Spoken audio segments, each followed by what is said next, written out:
शिवसेना आणि राष्ट्रवादी काँग्रेसच्या मालकीवर सुरू असलेल्या राजकीय चर्चेवर मुख्यमंत्री देवेंद्र फडणवीस यांनी मोठं वक्तव्य केलं। सुप्रिया सुळे यांच्या विधानावर प्रतिक्रिया देताना फडणवीस म्हणाले, सुळे काहीही बोलू शकतात।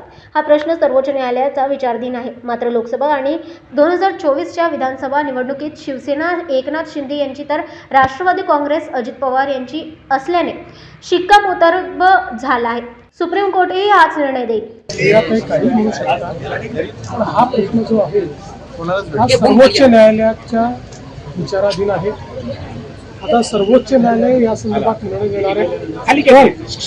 त्यापूर्वी लोक न्यायालयाने हा निर्णय 2024च्या विधानसभा निवडणुकीत दिलेला आहे आणि लोक न्यायालयाने शिवसेना ही सन्माननीय एकनाथराव शिंदेजींची आणि राष्ट्रवादी ही अजितदादा पवारांची आहे, यावर शिक्कामोर्तब केलेला आहे। ठीक आहे, आता सुप्रीम कोर्ट काय करतात याकडे सगळ्यांचं लक्ष आहे। सुप्रीम कोर्टही हाच निर्णय दिला अशी आम्हाला अपेक्षा आहे। जातीनिहाय जनगणनेवर फडणवीस यांनी समाधान व्यक्त करत मोदी सरकारने ही मागणी मान्य केल्याचे सांगितले। शरद पवार यांच्या ट्विटवर उत्तर दिल्याने सांगत त्यांनी पवार ज्येष्ठ नेते असून महाराष्ट्राच्या हिताचा विचार करतात असे म्हटले। महाराष्ट्रात सर्वाधिक उद्योग सुरू होत असून कंपन्यांची पहिल्यापासून आम्ही सांगतो केंद्र सरकारने जातनिहाय जनगणना ही घोषित केलेली आहे।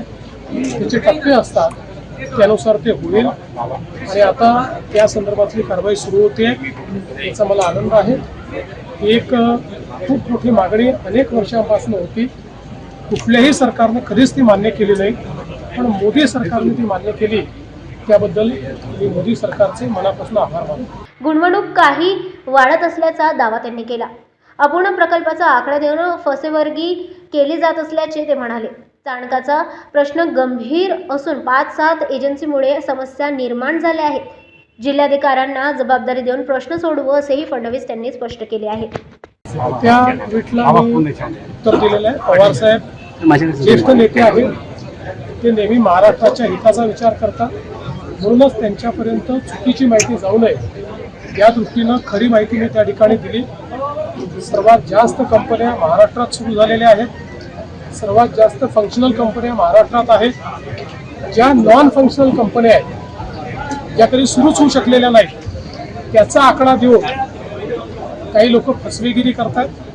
मात्र आता माझ्या ट्विटनंतर सगळ्या गोष्टी समोर आल्या आणि चाकणचा जो विषय आहे तो निश्चितपणे गंभीर आहे, तो आम्ही गांभीर्याने घेतलेला आहे। असं लक्षात येत आहे की 5-7 एजन्सीजमुळे त्याचा कोणी वाली नाही आहे, त्यामुळे जिल्हाधिकाऱ्याला त्याचा वाली करून त्यांच्या अंतर्गत सगळ्या एजन्सीजचं कॉर्डिनेशन करण्याचा आम्ही प्रयत्न करतो आणि त्यातनं तिथले ज्या काही समस्या आहेत त्या आम्ही दूर करू।